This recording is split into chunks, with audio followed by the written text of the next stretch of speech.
Good morning. Ngasigi card message haipeta yengminarase ado ngasi thashi su oire ko thasi new moon ko adi purnima haraga na full moon ko thasi haraga new moon ketang singau bi gonu ko adi khangdana hang pa yawe aduduna akogi thasi sina new moon aduga purnima sina full moon ko ado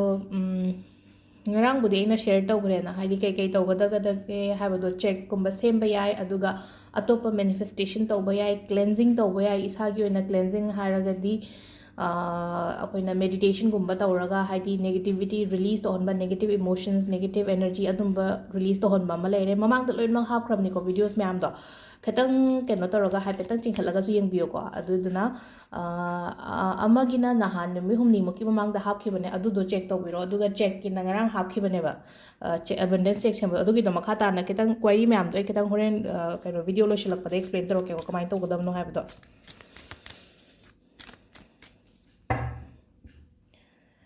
ado sidagi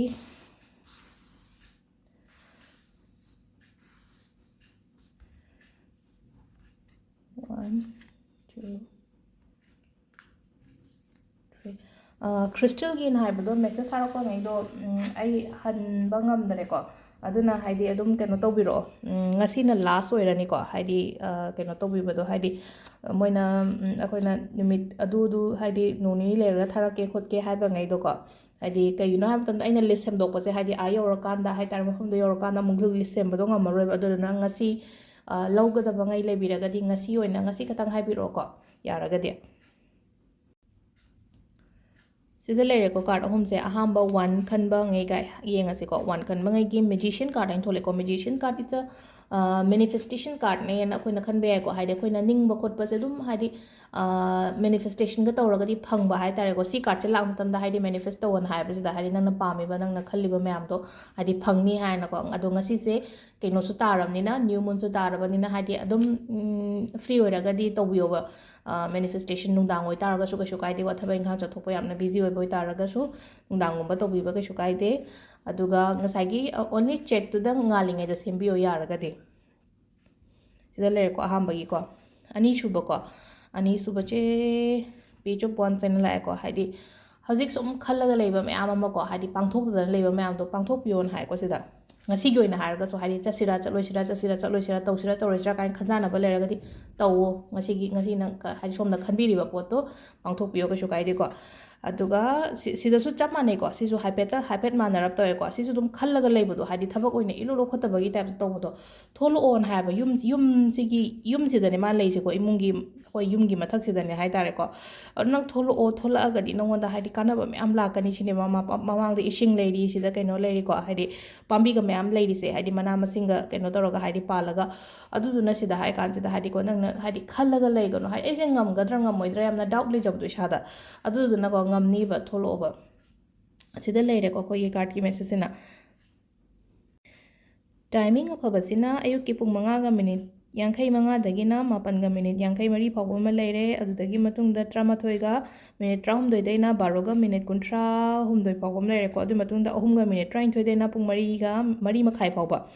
aduga adu matung da 3 ga minute yankai ni daina mapan ga minute 13 phaw ba leire aduga ahing atheng baina 13 ga minute 13 dagina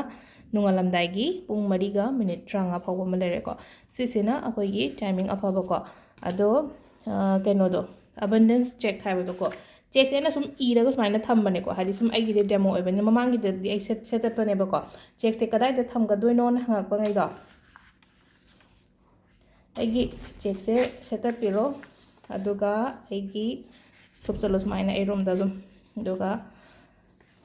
thupchan ba hailena ko chi thuppa kaino ma thuppa matam da ko ai rom da taw ba phaba pot ama kaino taw matam da aina nahan hai gi no mang da paisa thiba matam da su sumaina toroga thiyo haina ko adi akoina bank ki kaino da moi thiba matam da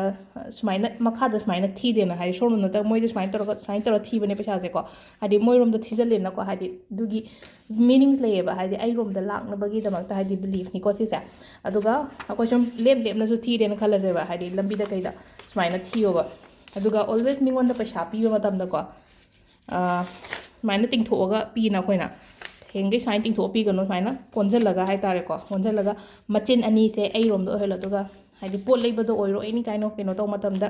ꯁꯨꯃꯥꯏꯅ ꯀꯣꯟꯁꯤꯜꯂꯒ ꯄꯤꯌꯣꯕ ꯑꯗꯨꯒ ꯉꯁꯥꯏꯒꯤ number ꯑꯃ ꯁꯣꯜꯂꯣ ꯍꯥꯏꯕꯗꯣ ꯍꯥꯏꯗꯤ 708 ꯁꯣꯜꯂꯣ ꯍꯥꯏꯕꯗꯣ ꯑꯗꯨꯁꯨ ꯁꯣꯟꯕꯤꯕ ꯌꯥꯏꯀꯣ ꯍꯥꯏꯗꯤ ꯁꯣꯟꯕ ꯍꯥꯏꯇꯥꯔꯒꯗꯤ ꯉꯁꯥꯏꯒꯤ ꯃꯥꯏꯟꯗ ꯁꯣꯜꯂꯣꯕ ꯍꯥꯏꯗꯤ ꯆꯤꯟꯗ ꯃꯈꯣꯟ ꯊꯣꯛꯅ ꯁꯣꯜꯂꯒꯗꯤ ꯃꯤꯅ ꯀꯩꯅꯣꯅꯦꯅ ꯈꯟꯒꯅꯤꯀꯣ ꯍꯥꯏꯗꯤ ꯀꯣꯛꯁꯤꯗ ꯉꯁꯥꯏꯒꯤ 708 ꯍꯥꯏꯗꯤ ꯅꯤꯡꯁꯤꯡꯕꯤꯕ ꯍꯥꯏꯇꯥꯔꯦꯀꯣ ꯑꯗꯣ ꯉꯁꯥꯏꯒꯤ ꯁꯄꯣꯁ ꯑꯩꯅ ꯁꯤꯒꯤ ꯄꯣꯠꯁꯦ ꯄꯤ ꯃꯇꯝꯁꯤꯗ ꯉꯁꯥꯏꯒꯤ ꯃꯜꯇꯤꯄ꯭ꯂꯥꯏ ꯇꯧꯔꯒ ꯂꯥꯛꯀꯅꯤꯕ ꯑꯩꯉꯣꯟꯗꯒꯤ ꯆꯠꯈꯤꯕ ꯄꯣꯠꯁꯦꯀꯣ ꯑꯗꯣ ꯁꯤꯁꯤꯅ ꯁꯤ ꯃꯆꯥ ꯃꯆꯥꯅꯤꯀꯣ ꯇꯤꯞ ꯃꯆꯥ ꯃꯆꯥ ꯉꯥꯛꯇꯅꯤꯀꯣ ꯁꯤꯁꯦ ꯁꯤ ꯇꯧꯕꯤꯕ ꯌꯥꯏꯀꯣ ꯑꯗꯣ ꯆꯦꯛꯁꯦ ꯃꯈꯥ ꯇꯥꯅ ꯑꯩ ꯍꯥꯏꯔꯛꯑꯒꯦꯀꯣ ꯍꯥꯟꯅ ꯁꯦꯝꯈꯤꯕꯉꯩ ꯁꯦꯝꯕꯤꯗ꯭ꯔꯁꯨ ꯀꯩꯁꯨ ꯀꯥꯏꯗꯦꯀꯣ ꯃꯇꯝ ꯈꯔ ꯂꯩꯔꯒ ꯁꯦꯝꯕ ꯌꯥꯏꯀꯣ ꯑꯩꯅ ꯏꯔꯤꯕ ꯑꯃꯥꯎꯟꯇꯣ